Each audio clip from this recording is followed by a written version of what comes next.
There are moments when, with just a blink of an eye, the entire world you have painstakingly built shatters like glass falling onto a cold stone floor. For me, that moment came on a dull silver afternoon when my phone buzzed with a seemingly harmless notification, yet it carried a clean, precise cut that severed the last thread between me and my faith. My name is Jade, 36 years old, once considered a rising star in the field of emotional marketing, specializing in building enduring relationships for major brands. For the past 7 years, I had dedicated myself to a creative media company called Synergy Creative, a place I once believed to be my second family. I did not enter Synergy through any connections nor through flashy promises. I started from nothing, from the first drafts, the sleepless nights preparing proposals, the trembling presentations in front of major clients. I grew up with this company, step by step, with calloused hands and bursts of joy every time a big contract was secured. I lived with the belief that true value would speak for itself, that in this ever-changing world, loyalty and relentless effort would be rightfully rewarded. Everything changed when Leonard Parks arrived. Leonard was hired as the new chief executive officer, bringing with him a polished reputation from multinational corporations. With his slicked back hair and half smile, Leonard brought not only endless presentations about innovation, but also a chilling, calculating atmosphere that gradually seeped into Synergy. At first, I paid little attention. I continued to throw myself into work with everything I had, believing that the numbers would speak for themselves, that the spectacular campaigns my team and I had created would secure my place. When I successfully signed a $4 million emotional marketing deal with a high-tech corporation, I thought, at least this time, my efforts would be recognized. That evening, we hosted a small party at the office, the warm yellow lights shimmering over sparkling wine glasses, laughter echoing against familiar walls. I still remember vividly the feeling when I received a message from Dana, the kind and discreet HR assistant. The message was brief, with no greetings, no emojis, only a single line: "Jade, check your email urgently." My heart skipped a beat, an invisible wave of anxiety sweeping across my chest like a cold wind. As I opened the email, with laughter still ringing around me and an unfinished glass of wine in hand, I read the official announcement: immediate title reduction and salary adjustment due to company restructuring. No explanation, no thank you. In that moment, the noise around me seemed to sink into the abyss, leaving only the pounding of my heart and the distorted shadow cast by the yellow light on the wooden floor. I left the party in silence, my steps heavy as if carrying a collapsing building on my back. The next morning, I sought out Leonard, knocking on his office door with a fragile thread of hope that there had been some mistake. Leonard looked up from his laptop, his eyes cold and devoid of regret. He shrugged, his tone indifferent as if discussing changes to a lunch menu. "No mistake, Jade. We need to restructure to adapt to the market. We need new energy, more youthfulness, more flexibility." The words flowed smoothly, sharp as a razor. I stood there, hands clenched tightly, my fingers trembling, yet I did not allow myself to break in front of him. I simply nodded, a heavy nod, and walked away. But that was not all. Rumors quickly spread through the office like wildfire. It was not just me. Several other seasoned employees were also demoted, forced out, or quietly pushed aside. Leonard was not alone. He had silent supporters, those who believed that rejuvenating the system would open new opportunities. Within less than 3 weeks, I realized that the creative ideas my team and I had nurtured for months were handed over to a new, younger team under a more glamorous name. but the essence remained the same. They used the very fruits of my labor to rebuild their empire. While I was cast aside like an outdated piece of furniture, I returned home late one night, the rain tapping against the window panes, the heaviness in my chest making it hard to breathe. The small apartment that I had once considered a safe haven now felt like a hollow box, echoing with solitary footsteps. I opened my laptop and checked my bank account, fixed expenses, bills, the mortgage on the apartment I had just bought, trusting that this year I would receive a significant bonus. All stared back at me as cold, unforgiving numbers, no bonus, no raise, and now a salary cut. I sat there, my hands trembling, the cup of coffee on the table long cold. For a very brief moment, I thought about giving it all up, selling the apartment, leaving the city, starting over in some distant place. But then I remembered Mr. Harland, the former boss who once believed in me, the one who patted my shoulder and said, "Jade, this company needs people like you. One day, you will change how the world sees emotional marketing." I remembered every project I had devoted myself to, every drop of sweat I had shed. I thought of Dana, who risked sending me that warning message, and I thought of Chris, the quiet colleague who always saw what others overlooked. Faith is not lost in a single event, but eroded by countless small cuts until the soul bleeds. I had lost my innocence, my illusion that hard work alone would be enough. Yet, in the depths of pain and disappointment, a tougher seed had been planted within me. There was no one left to save me, no one left to wait for, if I wanted to rebuild, if I wanted to reclaim true value. I would have to walk this path alone. That was the moment I knew the journey of my silent comeback had begun, not with shouting or demands for justice, but with silence, with patience, and with a plan that even those who had pushed me down could never have anticipated. There were mornings when I woke up beneath the pale light slipping through the curtains, feeling as though I was still trapped inside a nightmare with no exit. Yet each slow breath pulled me back to reality, reminding me that the pain was real, and that if I did not save myself, no one else would. I began each following day with the smallest action I could control, brewing a cup of coffee, opening my laptop, and staring straight into the wreckage that Leonard Parks and his so-called corporate restructuring had left behind.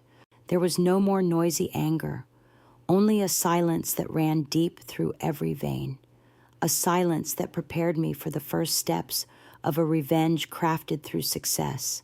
I did not rush out to find a new job immediately. I knew that if I did, I would only continue to slam into doors, closing harshly in my face. Instead, I tried to recover the scattered pieces that had once defined Jade. I reached out to old friends, former clients I had once cared for while working at Synergy Creative.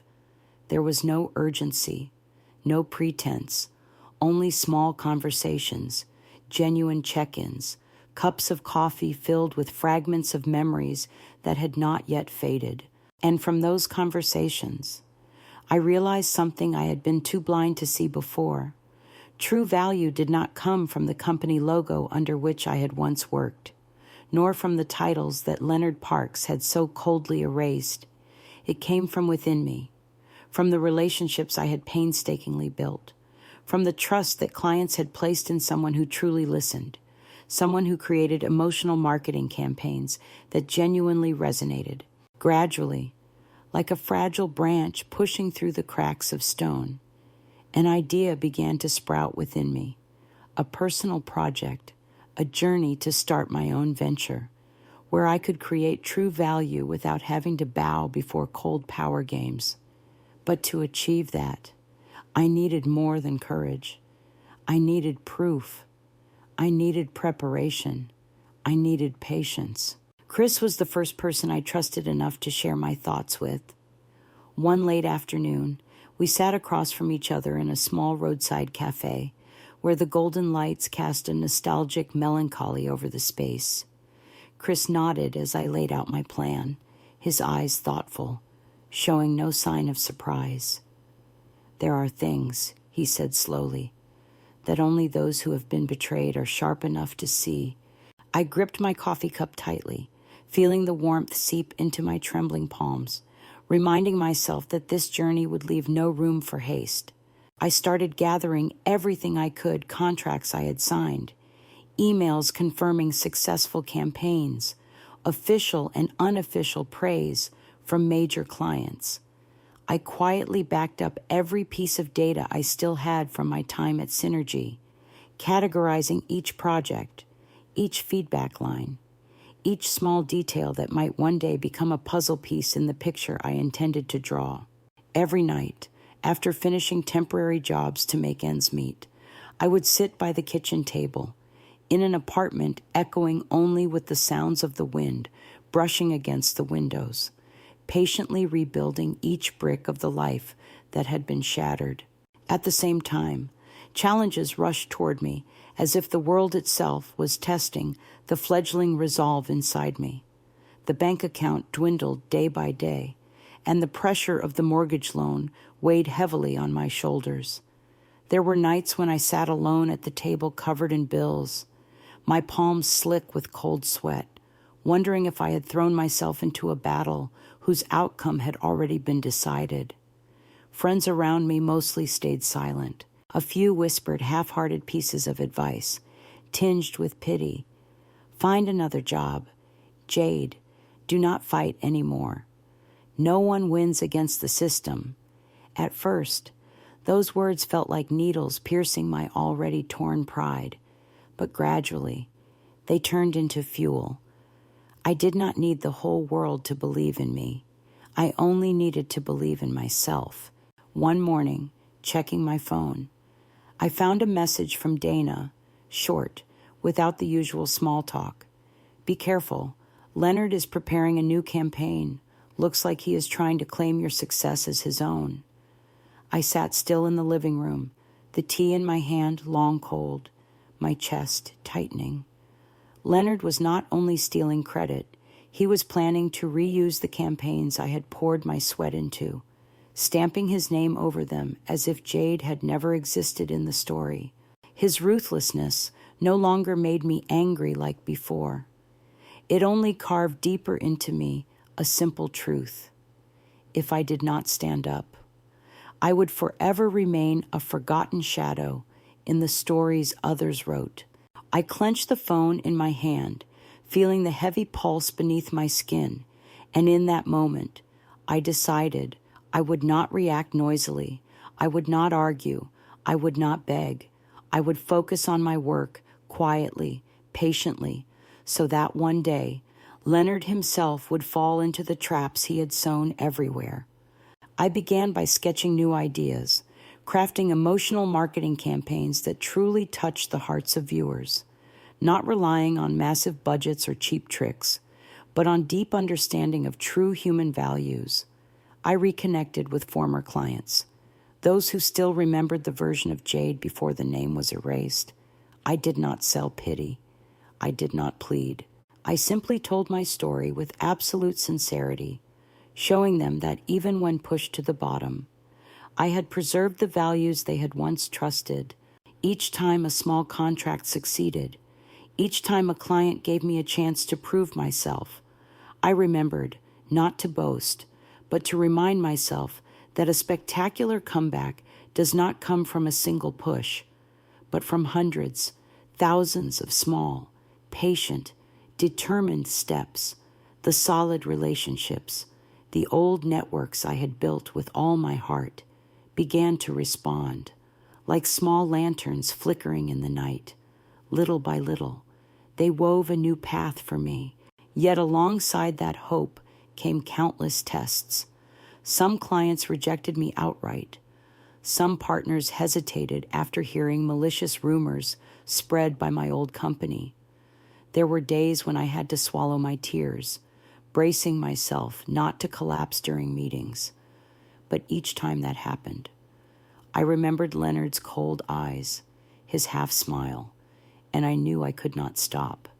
I could not let him win by making me abandon myself. Inside me, a new Jade was taking shape, less naive, less trusting, but stronger and more resilient. I was no longer the young woman who blindly threw herself into work, believing that true value would naturally be recognized. I understood now that to protect what you have built, sometimes you must fight, not with loud voices, but with actions, not with hatred, but with a persistence so relentless that those who tried to break you would grow weary.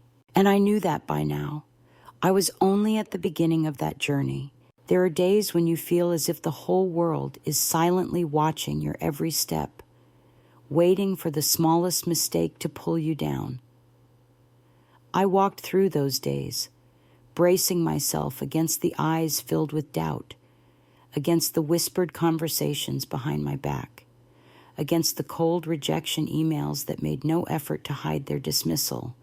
Yet, amidst all that pressure, I continued moving forward, step by step, like someone wading upstream through a freezing storm. I did not know exactly where I would end up, but I knew that turning back was no longer an option. When the first emotional marketing campaign I executed independently was officially launched, I barely dared to hope for much.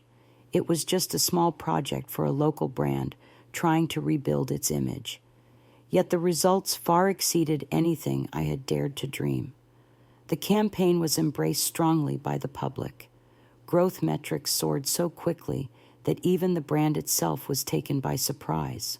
At a small press conference, when they thanked the person who reignited trust through a sincere story, the name Jade was mentioned to the media for the first time since I left Synergy. The news spread quickly, far beyond the boundaries of a small brand. Within marketing communities, people began talking about the girl who had once been the creative soul, abandoned by her former company. Articles appeared, private discussions sprang up, not only praising the campaign, but also raising the question, why would a company like Synergy discard such talent in the office where Leonard sat in his throne of power? I knew each piece of news was piercing the polished mask he struggled to maintain. Dana sent me a message late one night. "They are starting to lose control," she wrote briefly. "Parks is ordering the PR department to erase all traces of you from previous media materials." I reread that message several times, yet my heart remained steady. A deep calm flowed through me like cold water. They were not only trying to erase me from the present, but from the past as well. Yet the more they tried to erase, the more bizarre the story appeared to those watching. Not long after, the first real twist emerged. A reputable industry journal published an analysis listing the most successful campaigns Synergy had launched over the past 10 years, many of which clearly bore my fingerprints. The journalist, whether accidentally or intentionally, posed a question within the article itself. Who was truly behind these achievements? No one needed to answer aloud. Anyone who had worked in the field understood the unspoken truth. Leonard Parks, the man currently basking in glory, had never been a creative force. He was merely someone who knew how to maneuver others for his own ambitions. I did not speak out. I gave no interviews. I made no comments. My silence only fueled the growing suspicion, like a hazy but persistent smoke, in a world where information needs just a small spark to ignite. Silence was the wind that fed the flames. Leonard was forced to react. He organized internal meetings, urging loyal employees to defend the company's image. He issued new directives tightening control over public statements and media documents. Yet the more he tightened his grip, the heavier and more suffocating the atmosphere inside Synergy became. Cracks had appeared, and nothing could stop them from spreading. Then, another unexpected situation erupted. A major client, one that Leonard had proudly listed as a personal conquest, publicly announced the termination of their contract, citing that the core values of the campaign were no longer maintained. I was not directly involved, but word spread quietly through the industry that they withdrew because they had learned the truth about how Synergy had treated those who created real value. Leonard was forced to stand before a hastily arranged press conference, his face strained, his excuses sounding so contrived that even the reporters noted the strangeness. Chris sat across from me again at a familiar cafe, looking at me through the swirling steam from his coffee cup. "He is losing patience," Chris said quietly, "and when people like Parks lose patience, they expose their weaknesses." I nodded silently. I did not need to push Leonard to fall. I simply needed to stand still and let his own ambition and fear pull him into the abyss. The next twist came from an anonymous email I received, sent from an untraceable address. Inside were internal documents from Synergy, recording secret meetings and illegal directives to cover up the mass personnel replacement aimed at cost-cutting and personal profit maximization. The documents listed the intellectual property thefts, including projects linked to my name and several former colleagues. None of it was an immediate death blow for Leonard, but if pieced together correctly, it could push him to a point of no return. I printed each document, read them carefully, and organized them into an old leather briefcase. Part of me felt a chilling sense of detachment. I was no longer the Jade who believed in natural justice. I was a different Jade now, someone who understood that sometimes justice only comes when you persistently knock on the rusted door with undeniable evidence. In the following days, rumors of an internal investigation at Synergy began to spread. No one knew exactly who was behind it, but everyone could feel the unease growing. Leonard appeared less frequently at public events. His face darkened, his eyes restless and unable to hide their anxiety. Dana sent another brief message. "He is panicking." I read it, put my phone away, and continued with a meeting for a new project. Outside, the storm was rising, but within me, a cold calm was steadily growing. I knew the decisive moment was approaching, but I also knew that the final strike had to land at the perfect time, not too early, to avoid alerting Leonard, not too late, to avoid missing the wave already swelling. Like an experienced hunter, I held my breath and waited, my eyes never leaving the prey as he revealed more panic with each clumsy move. As night fell over the city, covering the glass towers in a dull golden glow, I sat at my small desk, flipping through the documents, marking the key details. Every line was a cut across the lost days of my past.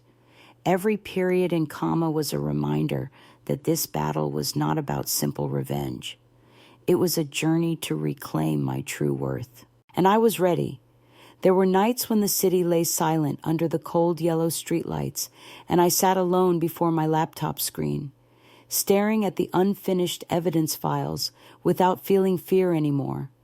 The trembling sensation I used to feel when thinking about Synergy or Leonard Parks had vanished without my noticing. What remained inside me now was a calm, detached resolve, as if all the old wounds had hardened into thick scars that no longer knew pain, but only knew how to move forward. I knew my moment had arrived, but this time, I would not rush out recklessly.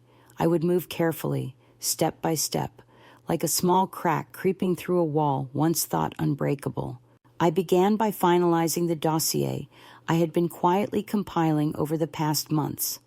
Every contract, every email confirming a campaign, every recorded praise from former clients. I arranged into a detailed and organized timeline. I did not merely want to prove who I had been. I wanted to lay before those with authority an undeniable picture of how Synergy, under Leonard's hand, had twisted true value for personal gain. I did not send the dossier to the press. I did not post it on social media. I chose a harder but surer path. I sent it to a senior board member that Chris had introduced me to long ago, a figure known for integrity and a quiet ability to act. On the day I placed the envelope on the receptionist's desk at the building where the board's offices were located, I felt neither elation nor excitement as I had once imagined. I felt only a hollow sense of peace, as if I had finally set down a heavy stone that had weighed on my chest for far too long. I had done my part, the rest I would leave to the truth to reveal. The waiting period that followed stretched longer than I expected. I continued with my new work. Having just signed a project for an emotional marketing campaign with a green tech startup, a team of young people full of passion and ambition, working with them, I realized I had changed more than I had thought. I was no longer the jade who scrambled to meet invisible expectations. I worked with calmness and resolve, choosing only what truly built lasting value instead of chasing fleeting victories.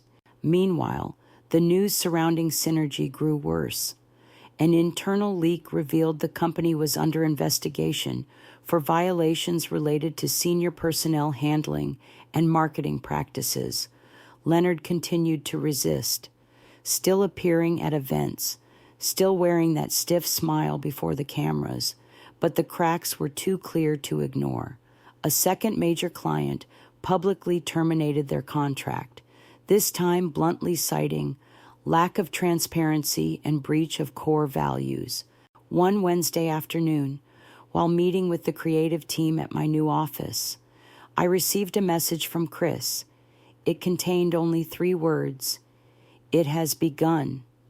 I sat still for a moment, feeling time itself slow and thicken around me, each second heavy with meaning.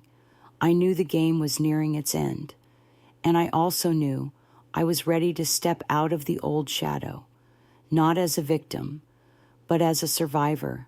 Soon after, Synergy issued an internal statement announcing the temporary suspension of Leonard Parks pending a thorough internal investigation.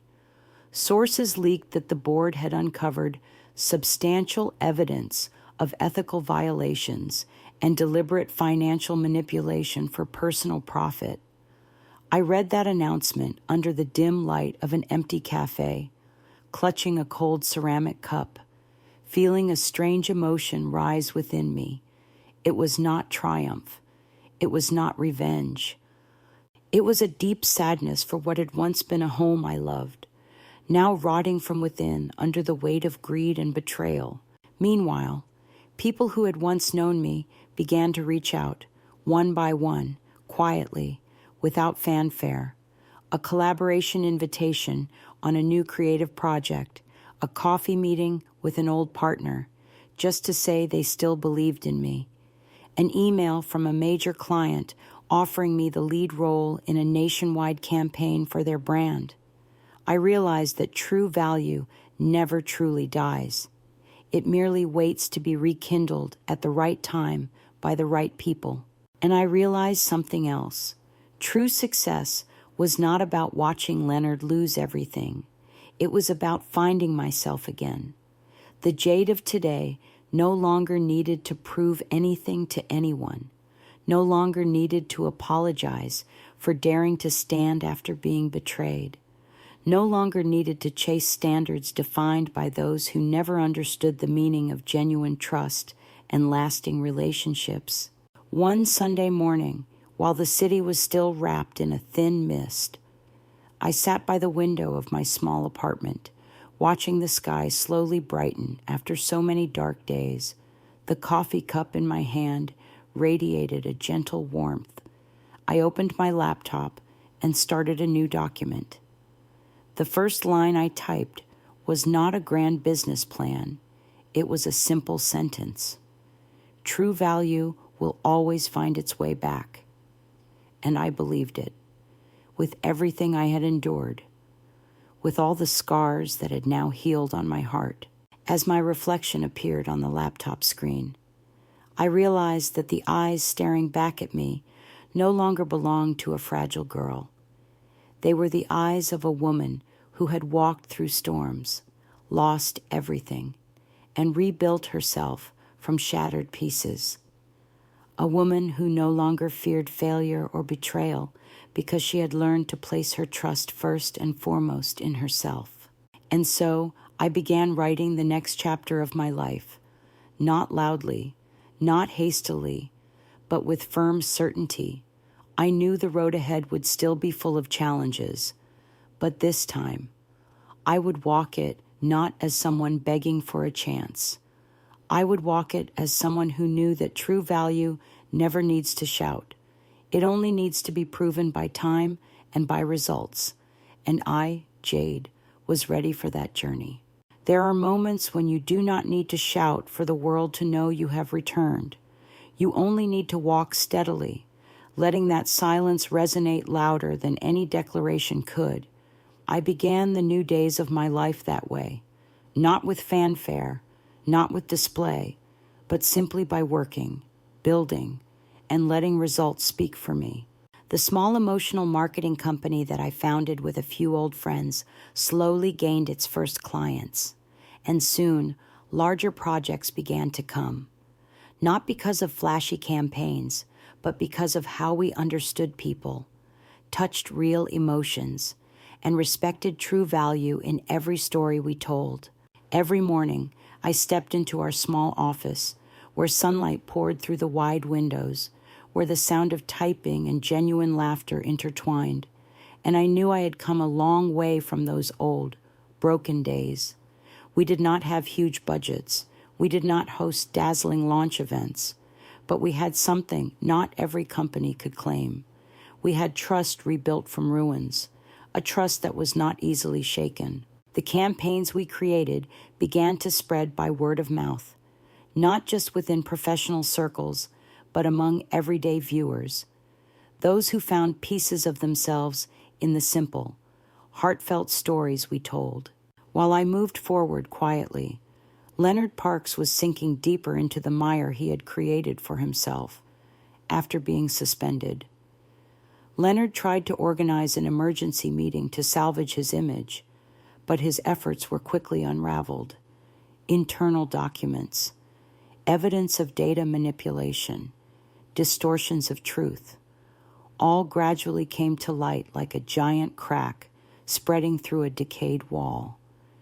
The board of directors had no choice but to terminate Leonard, accompanied by an official apology to clients and employees for serious failures in management and business ethics. I received that news on an afternoon while preparing for the biggest pitching session our company had ever faced. Chris's message was brief. He has lost everything. I stared at the screen for a long while, letting the emotions flow without trying to hold on to any of them. There was no triumph, no celebration, only a profound relief, like a heavy boulder finally lifted off a road already riddled with obstacles. A few months later, I ran into Leonard at an industry event, no longer dressed in a custom-tailored suit, no longer carrying the arrogant confidence he once wore. He stood among the crowd, gaunt, avoiding eye contact. When our eyes met, for just a fleeting moment, I saw the silent and irreparable collapse within him. I did not nod in greeting, nor did I turn away. I simply stood there, calm, letting my silence say everything that needed to be said. That same day, our pitching session exceeded all expectations. Our company secured a strategic 3-year contract with a major corporation, opening a new chapter for everyone who had dared to believe in a journey that started from betrayal and failure. As I stood before my small but resilient team, in a room filled with laughter and firm handshakes, I realized that a spectacular comeback is not defined by a single moment. It is a long process where every step, every scar, contributes to the final triumph. I also realized a simple but precious truth. Avenging yourself through success is not about showing others how strong you are. It is about proving to yourself that no matter how hard others try to bury you, your true value remains, growing, standing firm, and illuminating paths that once seemed completely devoid of hope. In the following years, our small company continued to grow. We did not just practice emotional marketing. We built lasting relationships, founded not only on mutual benefit, but on sincerity and trust. What I lost at Synergy, I had reclaimed, but on a much deeper level. Most importantly, I had found myself again, whole and stronger than before. Everything fell apart. One evening, after a long and busy day, I sat once more by my familiar window, where the city lights stretched like shimmering rivers. I held a cup of cold coffee in my hand, feeling the chill seep into my skin, thinking about the road I had traveled. There was no resentment, no regret, only a quiet gratitude for all those who had once betrayed, underestimated, or pushed me down, because they had helped me see more clearly who I truly was and who was never worthy to walk with me to the end of the road. If someone were to ask me what the most valuable lesson I learned from this journey was, I would not answer immediately. I would remain silent for a long while, allowing myself to feel the full depth of the experience. Then I would say, slowly and firmly, that sometimes you must lose everything to find the one thing no one can ever take away from you, a pride that needs no proof to anyone. The sky outside remained dark, the city still noisy with new dreams and new failures. But inside me, a steady peace had taken root. I no longer needed to chase after anyone. I no longer needed to demand recognition from anywhere, because in the end, life does not reward those who arrive first. It rewards those who know how to stand firm when everything around them has fallen. If you have ever been betrayed, if you are standing amid cold doubts and feel like giving up, remember this. True value does not lie in flashy praise or temporary positions. True value lies in whether you dare to believe in yourself when no one else does.